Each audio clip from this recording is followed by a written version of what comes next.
Listen, just because I'm trying to keep this thing organized, I mean, here, you take it. You know, you take on the responsibility. I'll keep my mouth shut, that's all. What are you getting so hot about? Calm down, will you? No, don't tell me to calm down. Here, you want to take the chair? Just take the chair, that's all. You ever See see such a thing?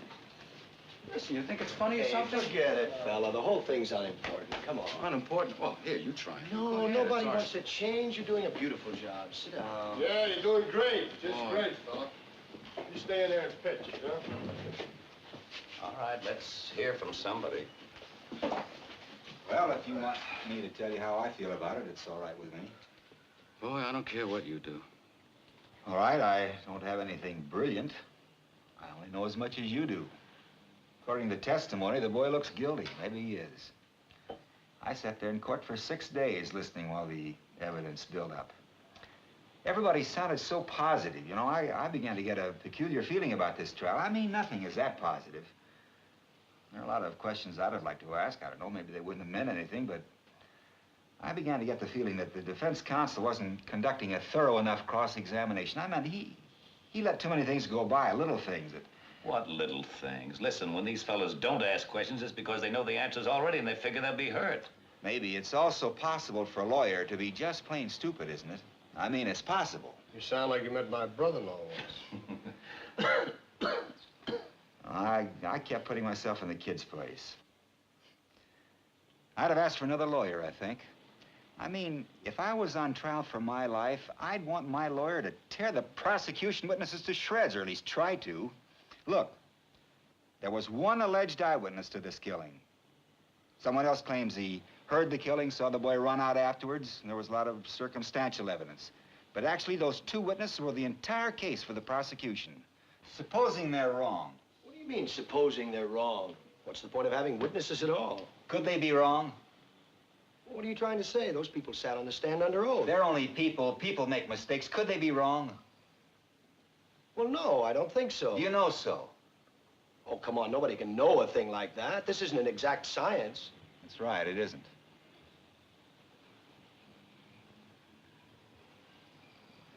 Okay, let's get to the point. What about the switch knife they found in the old man's chest? Wait a minute. There's some people who haven't talked yet. Shouldn't we go in order? They'll get a chance to talk. Just be quiet a second, will you?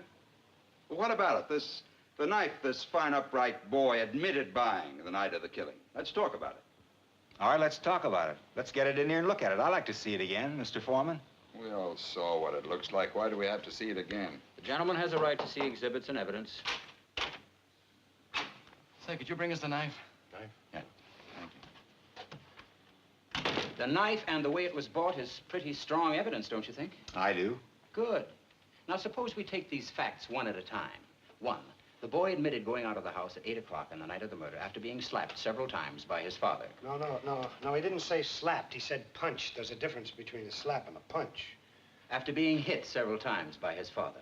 Two, he went directly to a neighborhood junk shop where he bought one of those... switch knives. Switchblade knives. This wasn't what you'd call an ordinary knife. It had a very unusual carved handle and blade. The storekeeper who sold it to him said it was the only one of its kind he had ever had in stock. Three, he met some friends of his in front of a tavern about 8:45. Am I right so far? Yes, you are. You bet he is. He talked with his friends for about an hour, leaving them at 9:45. During this time, they saw the switch knife. Four, they identified the death weapon in court as that very same knife. Five, he arrived home at about 10 o'clock. Now, this is where the stories offered by the state and the boy begin to diverge slightly.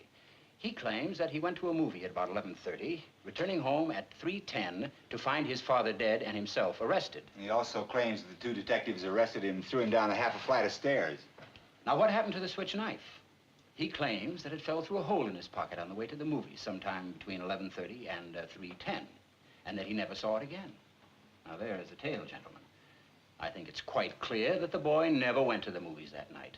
No one in the house saw him go out at 11:30. No one at the theater identified him. He couldn't even remember the names of the pictures he saw. What actually happened is this. The boy stayed home, had another fight with his father, stabbed him to death, and left the house at 10 minutes after 12. He even remembered to wipe the knife clean of fingerprints. Now, are you trying to tell me that this knife really fell through a hole in the boy's pocket. Someone picked it up off the street, went to the boy's house, and stabbed his father with it just to test its sharpness? No, I'm just saying it's possible the boy lost his knife and that somebody else stabbed his father with a similar knife. It's just possible. Take a look at this knife. It's a very unusual knife.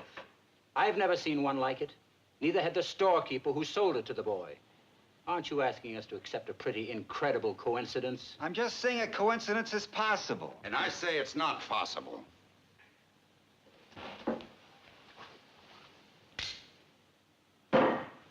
Where did that come from?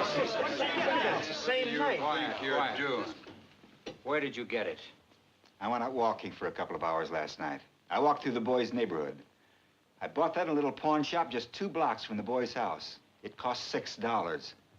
It's against the law to buy or sell switchblade knives. That's right, I broke the law. Listen, you pulled a real bright trick. Now, supposing you tell me what it proves. Maybe there are 10 knives like that, so what? Maybe there are. Well, what does it mean? You found another knife like it. What's that, the discovery of the age or something? You mean you're asking us to believe that somebody else did the stabbing with exactly the same kind of knife? The odds are 1,000,000 to 1. It's possible. But not very probable. Okay, fellas, let's take our seats. There's no point standing around all over the place. You know, it's interesting that he'd find a knife exactly like the one the boy bought. What's interesting about it? Interesting. Well, I don't know. I just thought it was interesting. There are still 11 of us here who think he's guilty. Right. What do you think you're going to accomplish? You're not going to change anybody's mind. So if you want to be stubborn and hang this jury, go ahead. The kid will be tried again and found guilty as sure as he's born. Probably right. So what are you gonna do?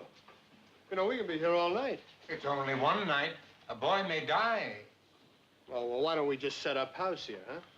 Someone send for Potsy the policeman to get a pinochle duck, and we'll just sweat the whole thing out, right? I don't think he ought to joke about it. What do you want me to do? Oh, listen, I don't see what all this stuff about a knife has got to do with anything. Somebody saw the kid stab his father. What more do we need? You guys can talk the ears right off my head. You know what I mean? I got 3 garages of mine going to pot while you're talking. So let's get down and get out of here. The knife was very important to the district attorney. He spent a whole day. He's a 15th assistant or something. What does he know about it? Hey, let's hold it down. These side arguments are only slowing us up. Well, what about it? You're the only one.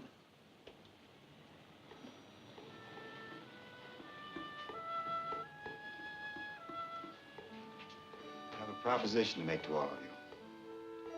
I want to call for another vote. I want you 11 men to vote by secret written ballot. I'll abstain.